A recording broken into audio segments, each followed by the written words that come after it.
Good afternoon. Here is Sunshine Reports. I am Omoshiliola Adesoye Ajayi. Ondo State Governor Lucky Aiyedatiwa has reaffirmed his administration's commitment to the welfare, career progression, and pension payments of civil servants. Speaking at the 2025 Public Service Week celebration, he said that improving the efficiency, effectiveness, and motivation of the state workforce remains a top priority.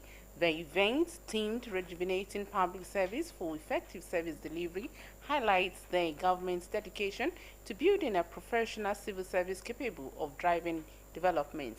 Governor Aiyedatiwa stressed the importance of regular promotions, timely salary payment, and elevating deserving officers to higher ranks alongside continuous training to improve administrative efficiency and productivity. He commended the dedication of service and retired civil servants, describing them as key to governance continuity and stability. He commended the head of service, Bayo Philip, hailed the Public Service Week as a celebration of dedication, resilience, and professionalism, and applauded Governor Aiyedatiwa's consistent support for workers and encouraged civil servants to renew their pride and deepen their sense of duty to build an exemplary public service. The keynote speaker, former Ekiti State Head of Service, Olugbenga Fasheluka, called for a strong policy and legal framework to address poverty, corruption, insecurity, and politicization within Nigeria's public service. He advocated for harnessing local economic potential, reviving industries, promoting transparency, and protecting forest reserves.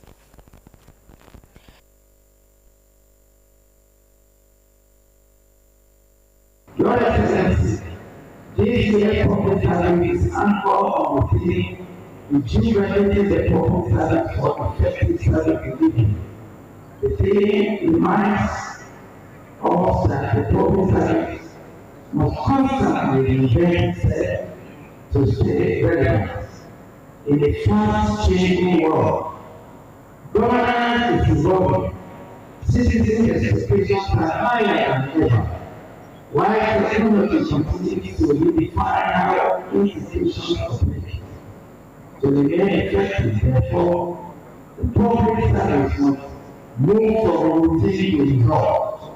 We must move from process to performance and from expertise to excellence. Talking about effectiveness and efficiency, we must do much with limited resources. We must cover that within a short period of time. The cost of effectiveness and efficiency to spend less money to achieve more is to achieve more within a short period of time.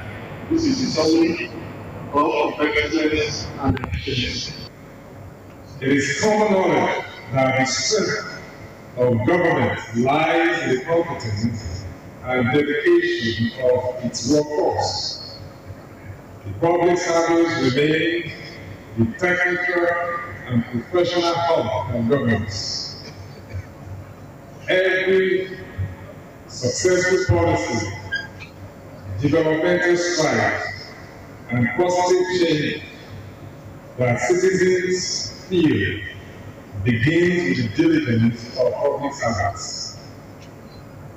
The public service represents both the administrative and professional officers as well as other categories of supporting staff who provide institutional knowledge and carry out day-to-day functions.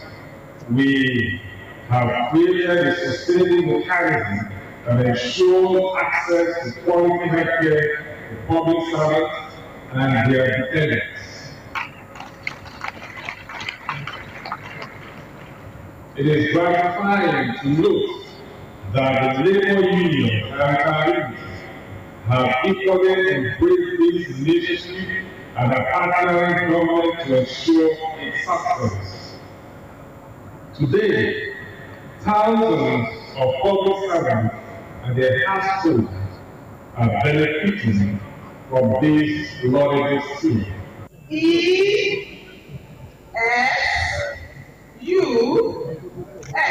Jesus.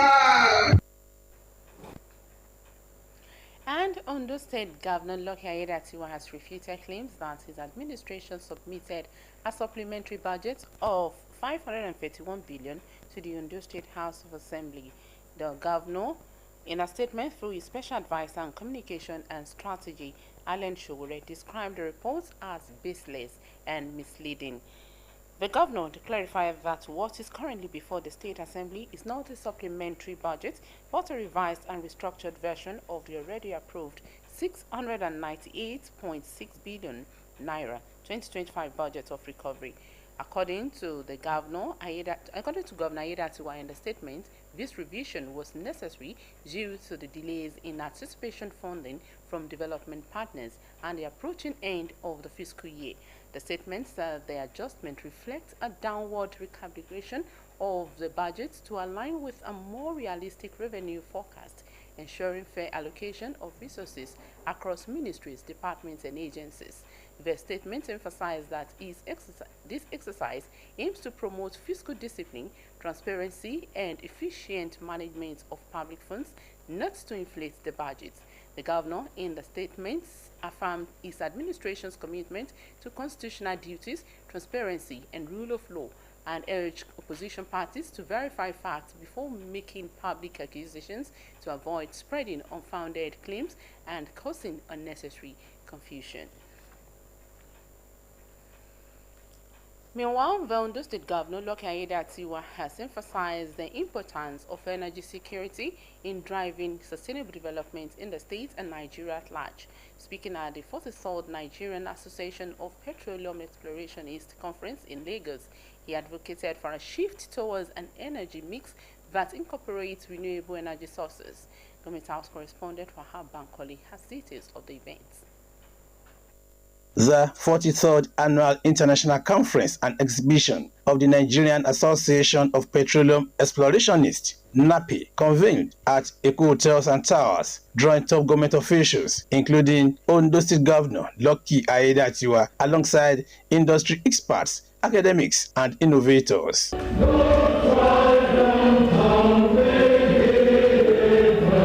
Under the theme, Revitalizing the Nigerian Petroleum Exploration and Production Strategies for Energy Security and Sustainable Development, the event focused on actionable strategies to improve exploration efficiency and optimize production to secure Nigeria's long-term energy future. Chairman of the Conference Planning Committee and President-elect of NAPE, who is an indigenous of Ondo State, Olajumoke Ajayi, says that all efforts are aligned to boost the oil sector's contribution to the national economy. We stand today as a beacon of excellence, guided by a vision to be the premier professional petroleum geoscience association that drives sustainable energy development.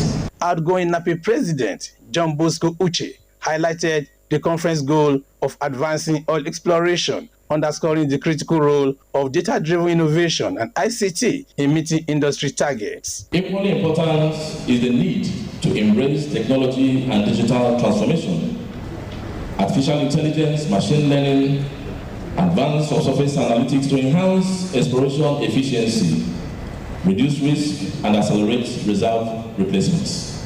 Several speakers expressed goodwill, commending the association for its efforts to strengthen the energy sector and boost Nigeria's economic growth. Special Advisor to President Bola Tinubu on Energy, Oluvahejin, noted that the ongoing reforms by the Tinubu administration are deliberate efforts to reshape the oil industry for enhanced production and improved energy security. Since 2023, under President Tinubu's leadership, Nigeria has worked to restore that clarity. We're in a very dynamic energy landscape, with exciting developments emerging regularly across the world from our neighbors in Ghana and Senegal, who have joined the oil-producing ranks, to Namibia on the other side of the continent, to Angola and its LNG ambitions. Minister of State for Petroleum Resources, Oil, Heineken Lopobiri, called for continued commitment from all stakeholders to advance the sector. If you don't do exploration, there will be no discoveries. But if you look at the statistics in Nigeria, we have barely scratched the surface. Most of the exploration was done in the Niger Delta. That goes to tell you the unexplored areas that NAPE has got job to do. Governor Lucky Aiyedatiwa stressed the urgent need for the industry to transit to an energy mix that includes renewable sources. The governor stressed the importance of proactive measures to reduce Nigeria's reliance on foreign refined oil and lower domestic fuel prices. The state government is one of the states at the forefront of energy security and sustainability in Nigeria. Our dear Sunshine State is recognized as the 5th largest producer of hydrocarbon in Nigeria, contributing about 60,000 barrels per day of crude oil. Ondo State is also home to the largest deposit of the yet-to-be explored bitumen in Nigeria, the 2nd largest in the world. So we are waiting for you. Maybe NAPE will be involved in this as well. And investors, it is there. Bitumen in Agbabu, the Southern Senatorial District of Ondo State. He pledged his administration's full support for oil and gas exploration and development in Ondo State, ensuring that host communities are active partners with operating companies. Governor Aiyedatiwa commended the association for its role in uniting professional explorationists and geoscientists who continue to discover vital oil and gas resources for Nigeria's energy security and sustainable development. From Lagos, Wahab Bankole, Osrc. Following the recent facelift at the Adigbola Primary Health Center in Akure, residents have commended Governor Lucky Aiyedatiwa for the initiative. Visiting the facility, the councillor representing Ward 11 Akure South, Wisdom Ogoyemi, also expressed amazement at the level of development, describing it as more than a renovation. Omoriola Mbiji has details. Notable changes can be observed at the Adigbola Primary Health Center, beginning from the entrance of the facility. Patients in the waiting room are now free from dust, as the entire area has been tiled and premises floored. They carved this place out as a consulting room, so this is number 2 consulting room now. Okay.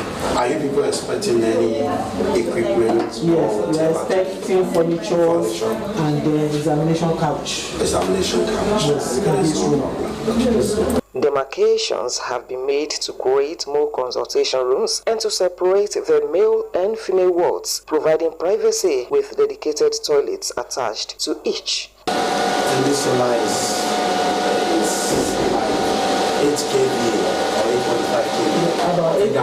I'm seeing that. The solar power system has also been upgraded to ensure 24-hour electricity supply at the facility. The outpatient building was not left out of the renovation, as additional toilets were introduced and improved from the initial 2 that served both staff and patients. Ordinary toilets, no bathroom, so one hour renovated. Each of the toilets now has a bathroom, so we have 4. A major highlight is the newly constructed twin self-contained staff quarters with essential facilities for convenience, including a kitchen. Officer in charge of the facility, Helen Oguneye, expressed joy, noting that there was previously no security post, but one has now been provided. It will encourage us to work effectively, because at least after working, you have a place where you can rest. So it will really encourage us, boost our morale, help us in discharging our duties. This place is like home away from home now, so my people are very happy. Chairman of the working committee and the facility, Samuel Adebusuyi, appreciated the government's intervention, saying the environment is now more comfortable for both workers and patients. We thank the government for doing this for us, so it's better than before now. We are very comfortable now, and even the staff here, they are happy. So it is easy for them now to do their work effectively. An outpatient, Mrs. Victoria Fagbe, confirmed the positive impact of the facelift and commended the friendly attitude of the staff.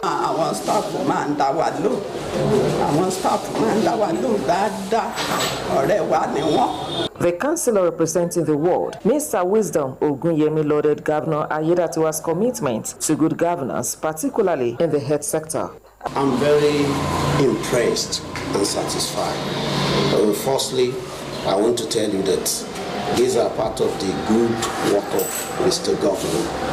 to ensure the dividends of democracy extend to the grassroots via the primary health center. And this is what I have seen by looking around. It's doing a good job. It's not only concentrating to the higher level, it's also looking towards the grassroots, which are the major center of dividends of democracy.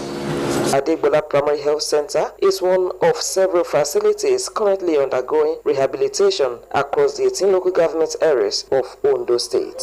Omoniola Mbiji, Osrc News. Also, residents of Akure are calling for the speedy completion of the ongoing road reimagined project at the popular Nepa roundabout, while some residents applaud the government's initiative to ease congestion and beautify the city. Others push for swift completion to minimize disruption and prevent abandonment. Blessing Obi reports. In recent months, Akure, the Ondo State capital, has witnessed a wave of road rehabilitation and modernization projects targeted at improving traffic flow and enhancing city aesthetics, particularly at major intersections. The latest is the road reimagining project at the Nepa roundabout, a major junction linking Arakale, Oba Oshupa, Alagbaka, and Hospital Road.